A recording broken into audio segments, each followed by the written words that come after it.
Hello বন্ধুরা, তোমরা কেমন আছো? আশা করি ভালো আছো আর আমিও ভালো আছি।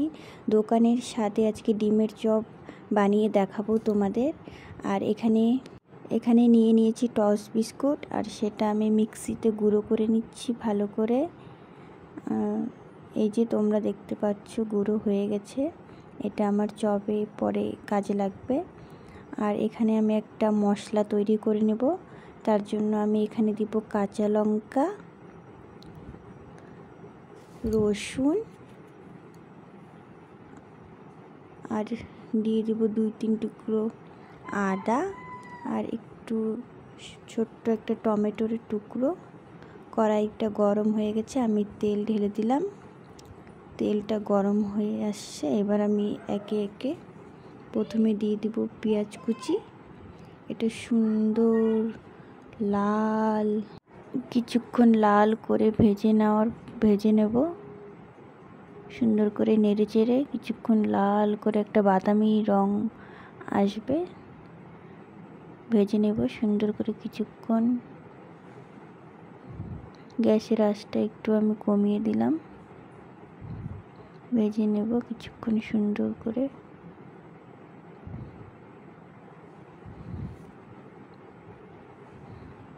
দেখতেই পাচ্ছ তোমরা।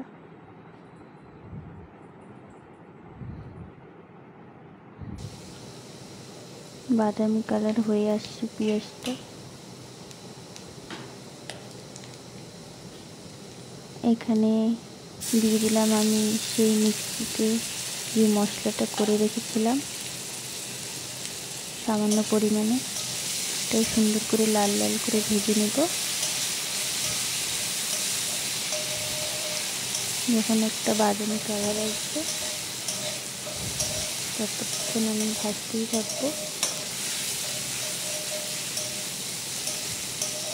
নেড়ে চেড়ে সুন্দর করে।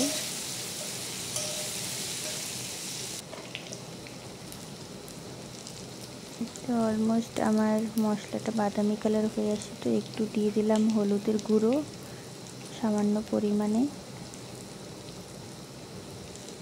একটু জিরে গুঁড়ো দিয়ে দিলাম। এটা এখন মশলার সঙ্গে একটু হালকা কষিয়ে নেব।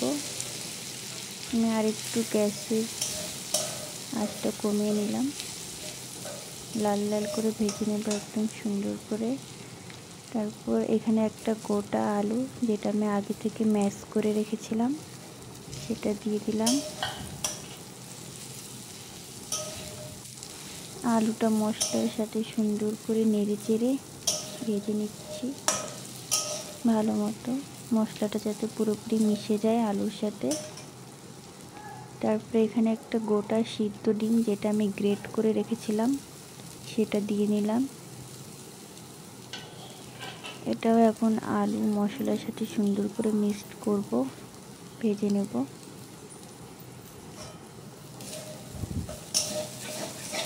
সুন্দর করে লাল লাল করে ভেজে নেব একদম। দেখতেই পাচ্ছ তোমরা।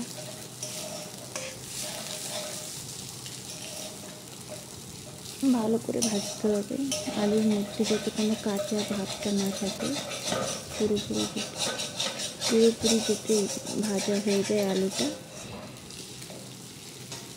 সুন্দর করে ভেজে নিচ্ছি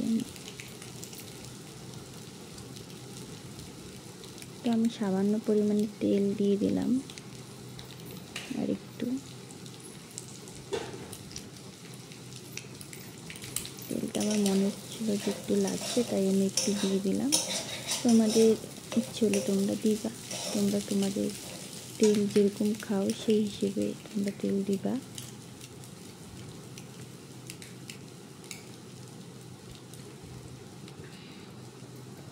আমি একটু একটু করে তেল দিচ্ছি, কারণ তেলটা বেশি হয়ে গেলে পরে আলুটা একটু আমার চপের আকৃতি আনতে একটু অসুবিধা হবে, তাই আমি অল্প অল্প করে দিচ্ছি, যাতে আলুর যে মিশ্রণটা একটু শুকনো শুকনো ভাব থাকে, তার জন্য।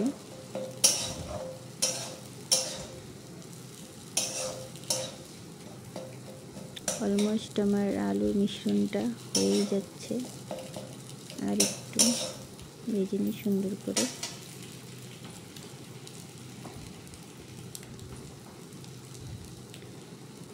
তো আমি এখানে সামান্য পরিমাণে গরম মশলার গুঁড়া দিয়ে দিলাম, যেটা একটু ভিন্ন ধরনের একটা স্বাদ আনবে মুখে।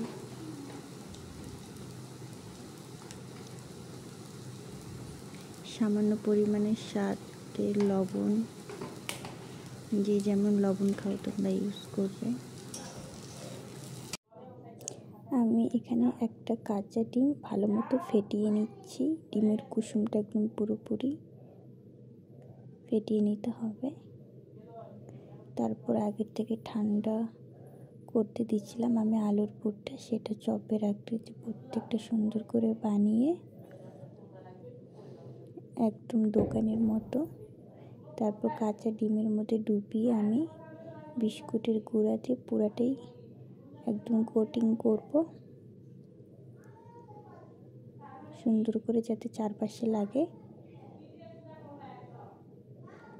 আমি দুবার কোটিং করে নেব যাতে পুরোপুরি সুন্দর করে কোটিং হয়।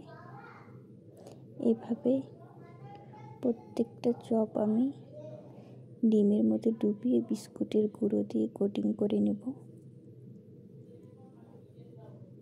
প্রত্যেকটা এখানে আমি প্রত্যেকটা রেডি হয়ে গেছে চপ। এখন আমি কড়াইয়ের মধ্যে সাদা তেল ঢেলে দেব।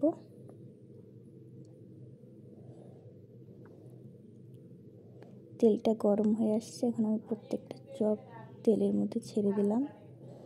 একদম সুন্দর লাল করে ভেজে নেব। এক পাশটা হয়ে গেছে, আমি আরেক পাশটা উল্টে দেব। দেখো কি সুন্দর কালার এসেছে। এখানে আমি কোনো কালার ইউজ করি নাই।